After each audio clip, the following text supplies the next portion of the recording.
What's good? What's good? What's good, family?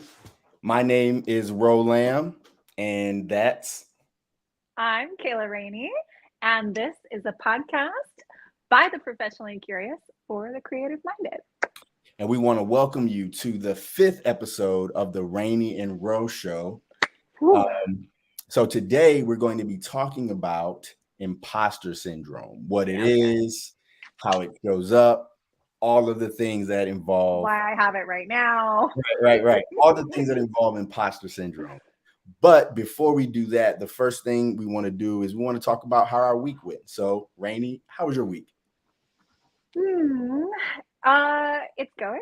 It's like slowly but surely. I feel like I've hit the middle of the week and it feels like Monday today. I don't know why. I think because I had a weekend. Sorry, Armand is complimenting us on actually being on time this week. Let's Thank you, go. Armand. We're working on it. We're working on it. But yeah, no, it feels like Monday to me for some reason. I think because I had a weekend away with my nieces, so I'm still like building blanket forts in my brain and not totally into work mode yet. What about you? So my week was pretty good. We're winding down the school year for my kids. And so, getting ready for schedules to shift. Yeah, And so we're, figuring out what the new schedule is going to look like. summer vacay. Summer. Yeah, I don't know if we call it a vacay, but um, it's, Not it's with going to be four of them. it's going to be different. It's going to be different. But today I actually had a really amazing day.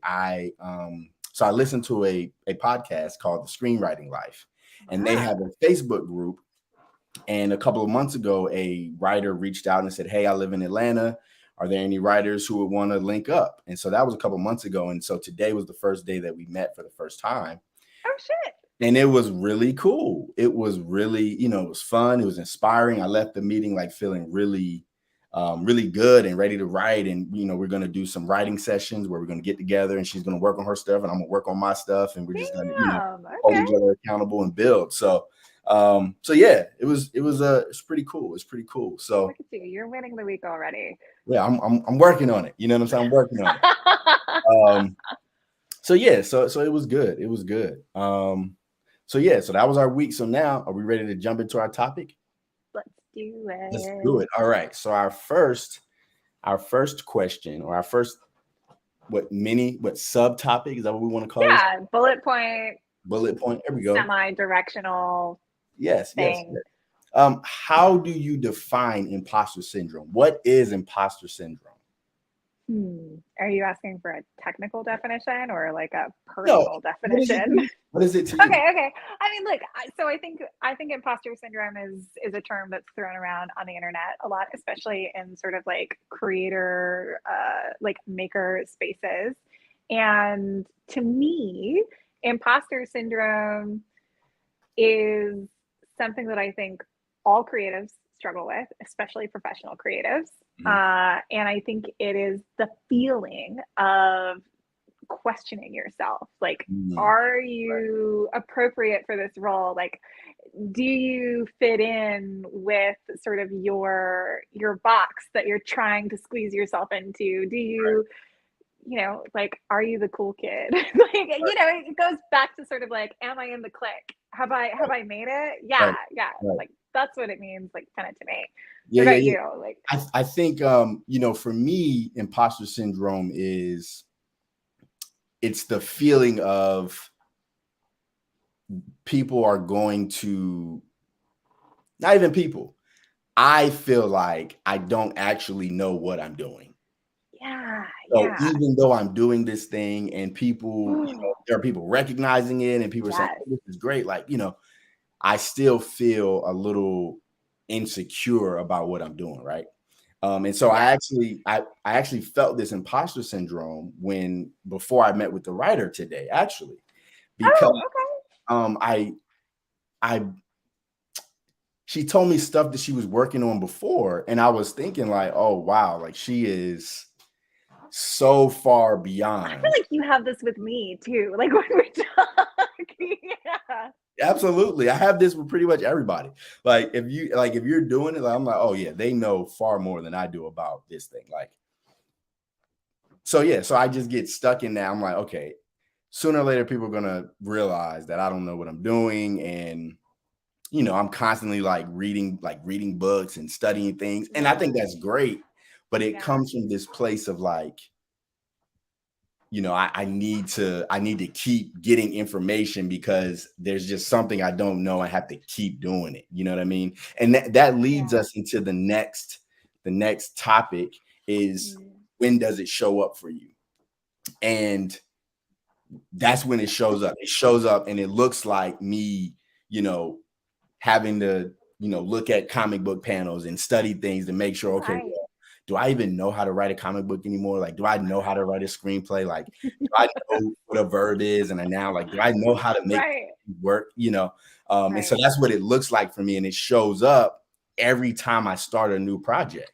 Every time I start something new, it Yeah. shows up every single time. What about for you? Oh, look, man. I mean, I think half of my career as an artist is about wallowing in imposter syndrome. I mean, for real, like, but it's interesting to me. So, like, I told you before we got on air that I was really curious about hearing sort of your side of how imposter syndrome is defined by you, how it affects you, Right. because I think that we may have very different experiences. Okay. Yours is when you're working in like a partnership, a collaboration, more of a like team setting. Mine happens when I'm like alone in my studio. Oh, wow. Okay. I feel really confident when I'm talking to new clients, when I'm like sending out emails, when I'm doing consultation work, when Yeah. I'm talking to like new writers or new creators about their business plans, like their project proposals. I feel really confident in that. It's when I'm alone and I'm like, oh shit, what Right. have I signed myself up for? Right. Do I actually know how to do any of this? Like, Right. especially as somebody who, the comic industry is so particular. Like, I think there's this like nerd elitism that happens in the Mm, comic industry where like if you don't know yeah. the B side of the Green Lantern's partner subplot, like, bleh. Exactly. I and I didn't grow up with comics. I don't have much of a background in pop culture, like at all, as somebody who grew up without access to that stuff. So it's all something that's really, really new to me. And I'm coming from like a background in academia. I'm coming from somebody as like a background in fine art and like the gallery world. And it's totally, totally different. Like every single day, I'm like, this is what I wake up and do. Are you serious? How did I get here? Right.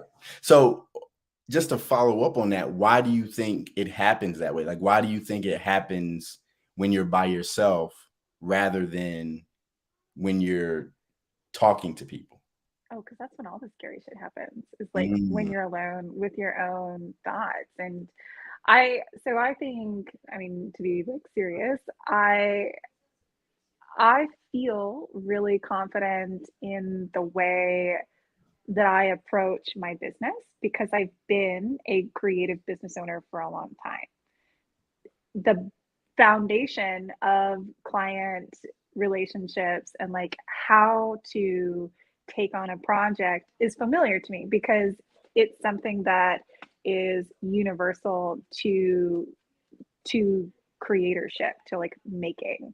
right. But once we get into the nuances of as I'm drawing out panels, as I'm doing thumbnails for page layouts, as I'm trying to figure out like color theory for pages, that's where I start to kind of doubt myself like, well, do I know what I'm doing? Because, and especially like if I'm spending a lot of time on social media, like if I'm trying to up my engagement, if I'm trying to interact with people, if I'm trying to like discover new people, spending a lot of time on social media exposes me to other artists working in my field. And it's like really easy to get lost in that sea of like, they do this so well. They do this so well. Can I do it that well? Will Mm, I ever be able to draw like this person? You know, wow. like Jorge Jimenez is one of my like all-time favorite For sure. comic Monster. artists. I mean, as he is for many people, Yeah. but he's like my golden egg. Like I look at that and I'm like, God, please Yeah. Yeah. allow me an iota of this man's talent. Yeah. Yeah. And I look at that and it makes me question, like, well, can I even draw? Can Mm, I actually execute these things that I'm trying to do? You wow. know? Wow. And you know what? I think that leads us into our next topic. Um, why does imposter syndrome exist? And one of the things when you said that, I just wrote this down, was I was thinking about comparison. And I was thinking about how, like you said, it's really not about what you can or can't do. It's Right. about you looking at another artist and Yeah. saying, wow, and comparing where you are to where they are. Yeah. And that in and of itself becomes almost like the birth of that imposter syndrome. You know what I'm Yeah. Yeah. saying? It If becomes problematic. right. Yeah. If I'm not doing what he's able to do or she's able Right. to do, am I even really that? You know what I'm saying? Yes. Like, can I consider myself an artist if I can't do what they're doing? Right. So Yeah. you're comparing yourself. And I think we said this on another episode where there's that quote, comparison is the thief of joy. Right. Yeah. And so now this thing that you know, like you love art, you love working on art, you love the process, Yeah. but the joy of that can now be stripped away because you're not even focused on the process anymore and you're comparing yourself to someone else. You know what I'm saying? Yeah. Yeah. And I think, you know, we talk a lot about social media and sort of the gray areas of that in being a creator. And for me, social media is really difficult because that is the space that I become most susceptible to feelings of imposter syndrome, most susceptible to doubting myself, to feeling the pressure of trying to make my process and my personal work reflect what sort of the standards and like what I'm seeing. Right. And it's super toxic. And I think we Mm, understand that as a creative community. Like there is a level of toxicity to social media and existing in that space because it it's sort of the brewing for those feelings. But also I find myself being really motivated by that at the same time. You know, like I look at that and I'm like, I want to be as good as that. I want to be as productive as that. Like these are goals that I'm creating for myself based off of what I'm seeing in other sure. artists. Sure. So And it's kind of like a double-edged sword. right. And I think like that's a good thing. Like I don't think Yeah. that's a bad thing, right? I think it's okay to look at other artists. And I mean, I know for myself, like, you know, I'm reading novels and I'm reading comic books and I'm looking up to Yeah. different writers and different creators. And I realize for myself that I have to make sure that I'm not crossing the line into, you know, comparing myself to what they're doing and saying like there's a difference between wanting to learn from what they're doing Yeah. and wanting to do what they're doing. You know what I'm saying? Well, that comes down to like self-talk, you know, like Yeah. I kind of think of imposter syndrome as like doom scrolling for your brain, you Mm, know, mm, like if you allow yourself to get caught up in that sort of self-talk of like, maybe I don't know what I'm doing. I don't have enough experience for this. I don't know how to like approach this problem or like how to find a solution. If you allow yourself to follow that pattern over and over and over again, you become stagnant. Like that right there to me is when you need to start taking a step back and reflecting like, does this serve my creative process? Does this serve me creatively? right. Because if you are going down that spiral and everybody is guilty of it, you need to figure out what the root of it is and like eject Yeah. as soon as possible. Yeah. Yeah. So how do you do that? Me?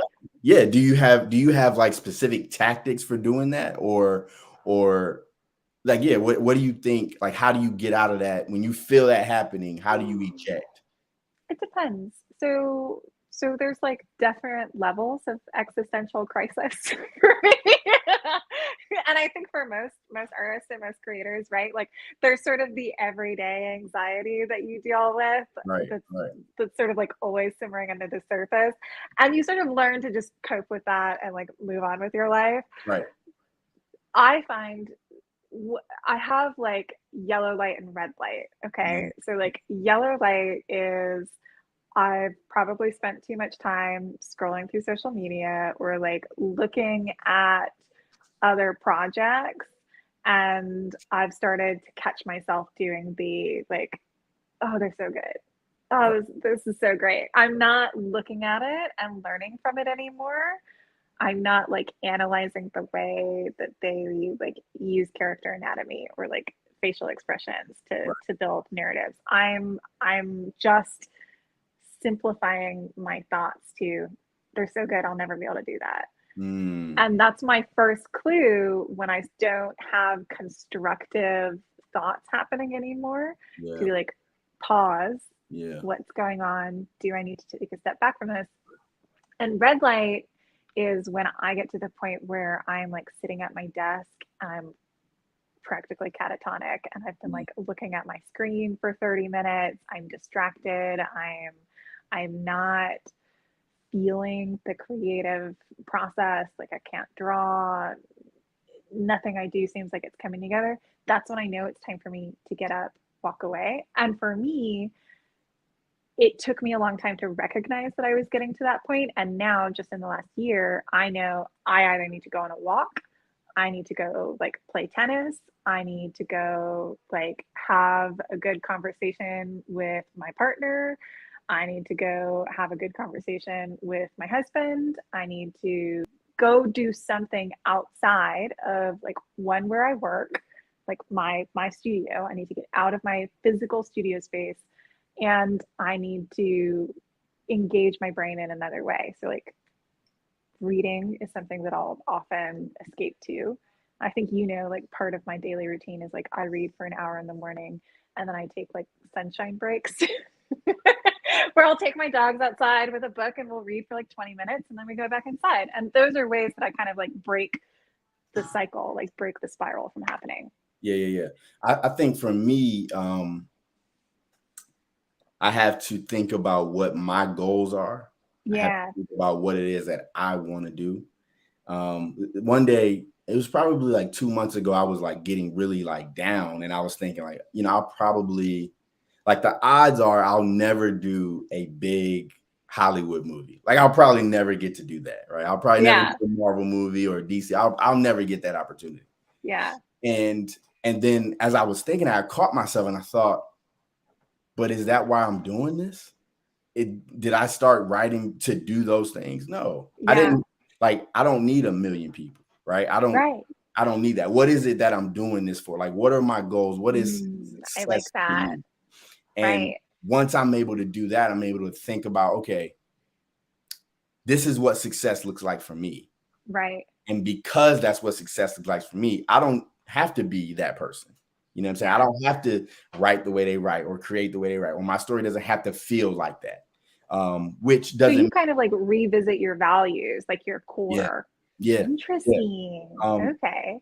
because what that does for me is it said, like I said, it reminds me that I don't have to do it the way that they're doing it. They're doing it Yeah. their way for a certain reason, and I can diverge from that because I'm not trying to do exactly what they're doing. Um, Yeah. and so I think that's my major tactic. You know what I mean? So you almost do what I wish I could do without having to like physically remove myself from the place that I'm spiraling downward from. You like full on perspective shift and you find validation internally rather than externally. Yeah. And just they're like, pull yourself up by your bootstraps, and you're like, okay, well, this is what I started doing this for. This is what I value, and I'm okay with that. And the other side of that for me too is I can't leave this. Once I feel that imposter syndrome, I can't leave the space. I got to stay in it. And so when I feel that imposter syndrome, that actually that makes me say right through. And I just open up a new document. I stop working on whatever it is I'm working on, and I start writing something completely new and creating something. I just do something totally different. Yeah. Then once I get into that flow, then I'm like, okay, yeah, I still know how to do this. I'm still me. Wow. And I just, So do you think that that's something that you got from playing sports? That's a good question. Right? Because so that sounds to me like a tactic that I would use, like when I'm getting really frustrated trying to like figure out a new like move on the court, and I just kind of have to like reset, work on something else, and then like come back to it once I get back into my rhythm. I wonder if that's like a sports thing. It very well could be. That's interesting. Yeah. Because think about like the way that you would work through a problem that you had like playing basketball. Yeah. You know, was your brain conditioned to take that problem and work through it versus like what I do, which is like I get up and I leave. Yeah, so I think you're right. I think there's some truth to that. In basketball, it's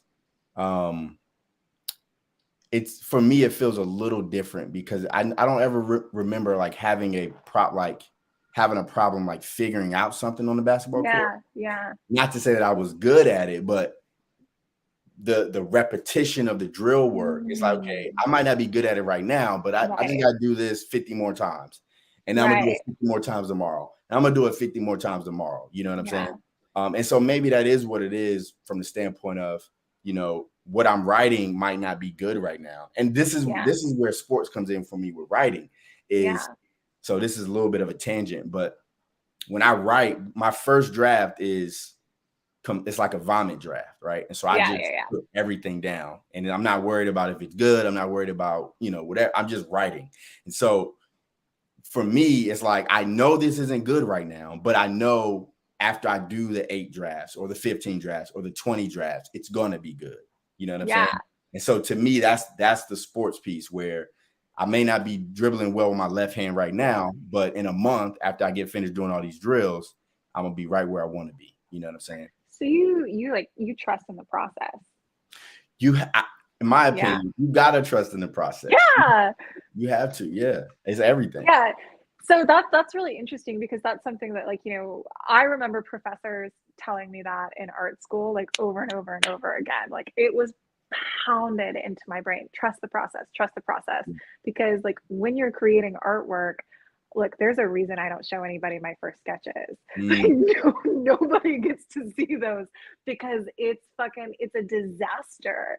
And to think that like I can take this disaster and turn it into a finished page, and the journey that you have to go on through that is so much of like, well, I know that it looks like this right now, but in about 20 hours, it's going to look like this. And it's something that I feel like is challenged by the distractions and the pressures of productivity culture that social media like puts on creators, Like I feel like I don't have time to trust in the process when I'm trying to achieve sort of like what success looks like right now for a creator. And what's interesting about that as well is when we talk about imposter syndrome and we talk about comparison, Jorge Jimenez would probably say the same thing. He would probably say, if you saw my first sketches, they'll be trash. But I trust the process, right? But all we see on social media, and not just with art, but anything, we see the highlights, we see all the good stuff. And so we're comparing ourselves to the finished product, forgetting that you got to go through the process. Like we're all going through the process, no matter what stage of art you're at. We're all going through the same process. You know what I'm saying? And I think that's the other thing too about, for me, when we talk about tactics of overcoming imposter syndrome, it's like once I put this time in, I know I'm not an imposter because I put the time in. Exactly. You know what I'm saying? Like, Yeah. I've done this for 8 drafts. I've done this for 15 drafts. Like I've done this. I put the work in. So that also is a balm for imposter syndrome with me. Yeah. I'm like, I can't be an imposter because I know that I'm doing the work. You know what I'm saying? Yeah. I'm putting the time in. That's really interesting because that makes me think about, so earlier today I sort of like ran into like a roadblock in my day creatively, where there was like an hour where I had so much going on about I just had so much going on in my brain that it kind of like took my breath away, and it made me stumble in my day. And I remember sitting there and thinking like, okay, I have to talk myself through this. Yeah. I have to accept that like this is part of what it is to be a professional like artist. You're going to have times where like you just can't make it work no matter what, for whatever reason. And you have to give yourself the grace to be okay with that. Yeah. You know, to be okay with the fact that you are going to get stuck. You are going to have these feelings. And I think that was harder for me than anything. And it's something that I still struggle with. Like, I hold myself to really high expectations of success and what it means to be a professional artist. And if I don't reach those, I'm really hard on myself. But if I can find a way to allow myself to be okay with struggling, then I feel like that is like the key to unlocking like the feelings of imposter syndrome. Yeah. Like giving yourself that permission to be like, it's okay.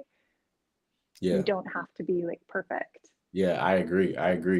And Armand says, he said Neil Gaiman talks about imposter syndrome, that he met Neil Armstrong, who himself also has imposter syndrome. Yeah. It's like this universal phenomenon. Yeah. And then Armand also says, really eye-opening, just do what you can and know it's all meaningful. Yeah, and you know, that's true. What's also interesting about this statement is when you say it's all meaningful. Another time when imposter syndrome shows up for me is when people start to talk about impact and, you know, revolutionary, and this is, you know, going to change the world. Yeah. Are you on the cutting edge? Is your message like Are you impactful, original, loud enough? Unique? Right. Especially in today's kind of like climate too. Like there's like almost this duty that's projected on you to like, well, make sure that you're like lifting up your community in this way. Make sure that you're doing some type of advocacy work with like your artwork, with your creation. And it's kind of overwhelming. But see, I'm a believer that those things happen whether you want them to or not. Yes, organically, naturally. Right? And so when we talk about, like, let's take Scarlet Ranger, for example. Scarlet Ranger, like, people are telling me things about the story that I'm like, oh, I didn't even know that was in there. But it's in there because it's my life. You know what I'm saying? Right. And I feel like when you create out of a genuine, organic place, that's what happens, like you said, organically, naturally. And so I don't think about, oh, is this original, right? Or is this unique? It's just, and not to say that those things aren't important. Like, I do want those things, but it's not something I'm overly preoccupied with. Because when I do get overly preoccupied, that's when I begin to question myself. Oh, well, he did it this way. Why can't you, you know, then you go down this rabbit hole. You know what I'm saying? So yeah, that's great. So we are coming to the end of watching our clock. This podcast. Yep. And we're gonna leave you with a quote of the day. But before I leave you with the quote of the day, I just want to say, if you would like, subscribe and share this with all your people. We're continuing to grow and expand. We got some cool things coming. It's taking us a little bit of time to get things together, but I'm excited about what we're doing. And I'm excited for you guys to see it and to share it with you. And so, Raney, do you have anything that you would like to say to the people? Just to remind people that like we have some really exciting things happening in the next month, and your like continued support by sharing, liking, tuning in, all of those things helps us get the ball rolling. We have big dreams. Yeah, we sure. really want those dreams to start happening. So and no also pressure. yeah, no pressure, guys, no pressure. Not like our entire lives are riding on you right now. No big deal. Right. Just my sense of validation. It's always riding on you. So So with that being said, and we're gonna hit you with this quote of the day, which is, I have written 11 books, but each time I think, they're going to find out now. I've run a game on everybody and they're going to find me out. And that is the great Maya Angelou. So if she has imposter syndrome, then we're in good company. We are in good company. Yes. So with that being said, wear it like a badge, you know, right, like I have imposter syndrome, so I must be doing something fucking right because I have enough self-awareness to feel imposter syndrome. Right, absolutely. So with that, we're going to go ahead and sign out. We appreciate you all. We love you all. Thank you so much for tuning in. Again, like, subscribe, and share, and we will talk with you soon. Love you. Bye, guys.